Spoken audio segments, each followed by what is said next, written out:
Olá, eu sou Aurélio Gonzalez, sou psicanalista aqui no NBP, Núcleo Brasileiro de Psicanálise, assim também como sou um dos professores e também supervisor clínico. Sou responsável, ao lado de Alessandra Duda Gonzalez, pela fundação aqui do Núcleo em 2017, onde começamos um grupo de estudo e de compartilhamento da psicanálise, mas mais do que isso, um grupo de vivência da psicanálise. E desde então estamos aqui nesse trabalho, oferecendo cursos, oferecendo palestras, enfim, aquilo tudo que agrega na formação de um psicanalista ou de uma psicanalista. E é esse o tema que quero falar com vocês aqui. Formação do psicanalista, um tema recorrente, um tema muito presente no nosso dia a dia, no nosso meio, assim também como o tema regulamentação da psicanálise,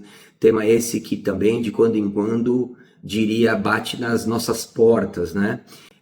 Atualmente estamos vivendo um debate no nosso país sobre essa regulamentação essa que faz com que a psicanálise seja praticada exclusivamente por psicólogos e psiquiatras, médicos. E também a discussão sobre essa formação do psicanalista envolvendo cursos de graduação. E há um entendimento por parte da psicanálise, dos psicanalistas a respeito disso. Para isso eu escrevi aqui algumas palavras que quero ler e compartilhar com você. Um pouco daquilo que penso e acredito e como o NBP naturalmente pensa e acredita. Quando Freud escreve a questão da análise leiga, em 1926, ele enfrenta uma polêmica já da época.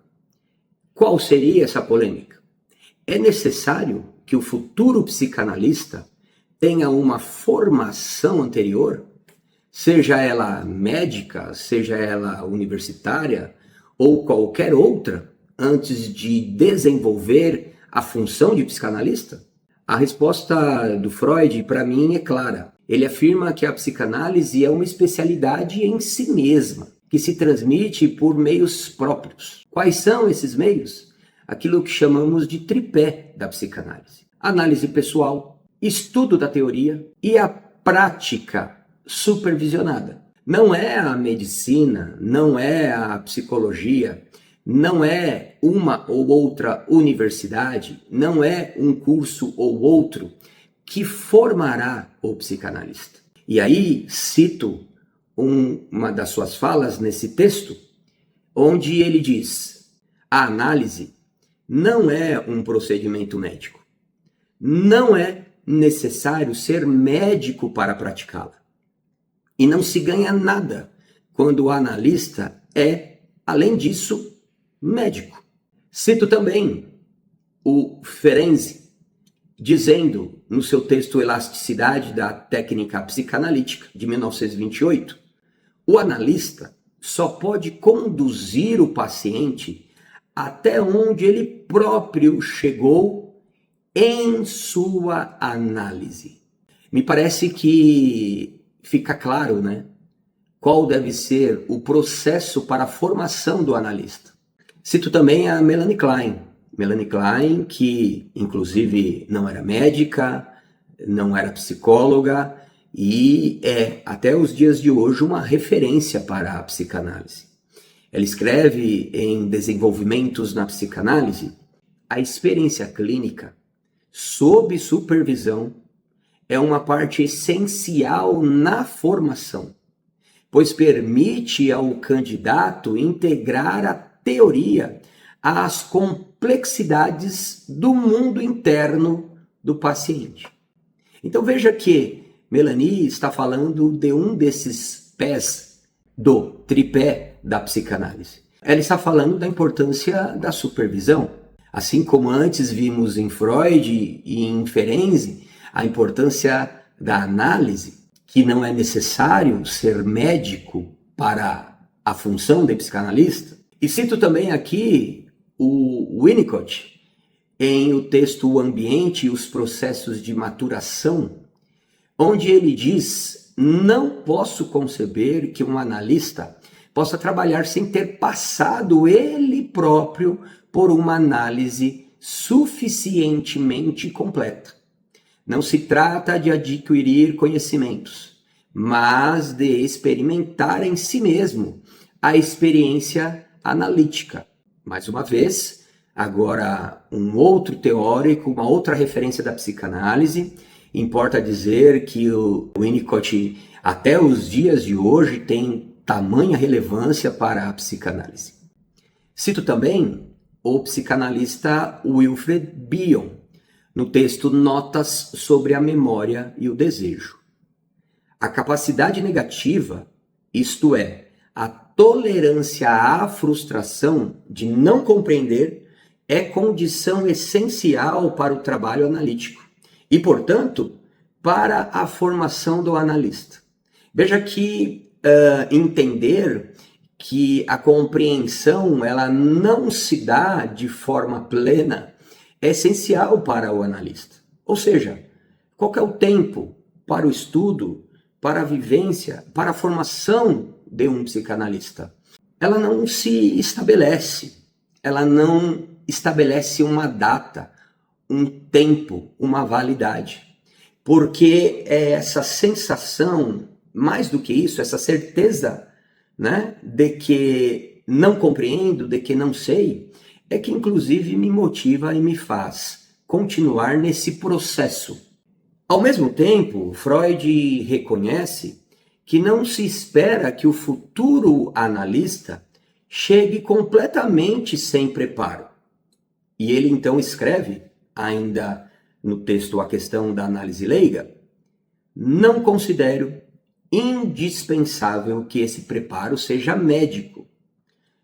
Pode ser filosófico, pedagógico ou outro, contanto que forneça ao analista a amplitude de visão necessária.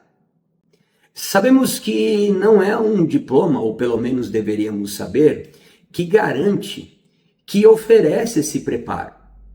Importa afirmar e reafirmar que a formação do psicanalista não tem tempo determinado. Ela não tem fim. Cursos podem, e acredito que até devem existir, assim como nós existimos como NBP, ensinando, organizando o saber e certificando etapas desse percurso. Mas a psicanálise, por sua própria natureza, é um saber interminável. Freud foi taxativo nesse aspecto ao afirmar que nunca se chega a ponto de não se poder aprender mais com a análise. Olha ele dando novamente importância ao processo de análise. Essa é uma fala do Freud, do texto Novas Conferências Introdutórias sobre Psicanálise, aonde, de novo, nunca se chega a ponto de não se poder aprender mais com a análise. Além disso, não acredito em um caminho de formação que seja solitário. Costumo dizer que na psicanálise não deve existir carreira solo. A psicanálise nasce e se sustenta da troca, no diálogo e até na divergência entre analistas e escolas psicanalíticas. É justamente no contato com diferentes teorias, escolas e perspectivas que o analista se enriquece, se questiona e então continua o seu processo de formação. E para elucidar, a importância desses outros, nesse processo de formação do analista, cito Lacan em uma fala muito conhecida e muitas vezes mal entendida e interpretada, quando ele diz: o analista só se autoriza por si mesmo. Mas ele continua: e por alguns outros. Não há carreira solo na psicanálise. Cito também o Winnicott: aprendemos uns com os outros. E é esse aprender compartilhado que mantém viva a psicanálise. Mas é preciso também pensarmos: será que todos os movimentos que hoje oferecem cursos, inclusive graduação em psicanálise, Estão realmente preocupados com a formação do analista? Ou estariam mais interessados em comercialização, transformando a psicanálise em mais um produto de prateleira dentro daquilo que oferecem? É uma preocupação com a formação ou é apenas um interesse de comercialização? É preciso ter critério ao escolher instituições e também psicanalistas, porque há muitas ofertas no mercado com zero compromisso com o que a psicanálise é e com o que de fato propõe. Quando falamos de inconsciente, não há como fingir ou disfarçar. E Freud já nos dizia, não se deve esquecer que o inconsciente de um ser humano pode reagir sobre o de outro sem que a consciência intervenha. Essa é uma fala do Freud em uma das cartas ao Fliss. Interessante pensarmos nisso, que não se dá o processo de análise, de psicanálise, com apenas o que eu sei, o que eu conheço. A psicanálise fala de uma imersão, de um aprofundamento, de um mergulho em si mesmo. E esse mergulho fala desse inconsciente. E quando falamos de inconsciente, estamos falando daquilo que nos é de alguma forma oculto e precisa ser descoberto, vivido. Em quanto tempo? Não temos como afirmar, porque cada um dentro desse processo de análise, de mergulho em si mesmo, vai se deparar com o que é seu conteúdo de acordo com a sua estruturação, de acordo com o seu tempo, diria, psíquico. E veja, essas reações que falam muito sobre a transferência, mas também a contra-transferência, aquilo que poderíamos chamar de relação entre analista e seu analisando e o analista, é muito reveladora. Inclusive, eu costumo dizer que os inconscientes não permitem que supostos psicanalistas se mantenham, porque esses inconscientes, eles revelam, eles desvendam. Bom, seguindo, por isso acredito que o dito psicanalista, como acabei de falar, que não sustenta um compromisso real com a própria análise, com o estudo e com a ética, acaba sendo rapidamente identificado e, de certo modo, desmascarado, seja por seus possíveis analisandos, seja por seus colegas psicanalistas. Pois o inconsciente fala, e fala mesmo quando a consciência quer se calar. Portanto, podemos dizer, Freud abriu a porta para que a psicanálise não ficasse restrita a títulos acadêmicos, mas deixou claro que sua verdadeira exigência é um compromisso vitalício.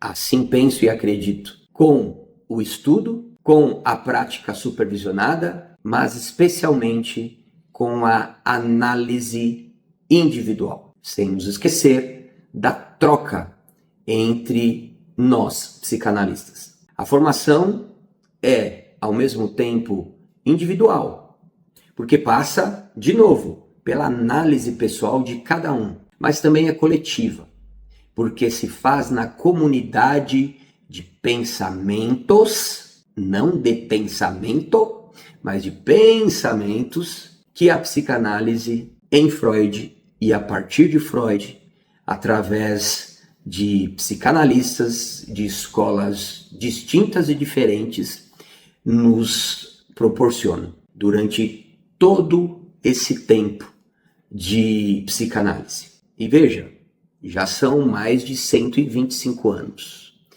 Limitar a psicanálise a um curso, a uma coordenação, a uma entidade que determina o que pode, o que não pode, o que é, o que não é, quem não é, somente essa escola é válida, somente essa escola X ou Y é válida para a psicanálise, é fazer com que a psicanálise deixe de ser aquilo que ela é. Confesso que isso me preocupa, isso me faz, de alguma forma, ter um posicionamento para com os nossos alunos, para aqueles psicanalistas que com a gente caminha, compartilha e vivencia a psicanálise, mas também com você que está aí e possivelmente imagina-se vivendo a psicanálise a partir da análise pessoal, da teoria e, quem sabe, da prática supervisionada.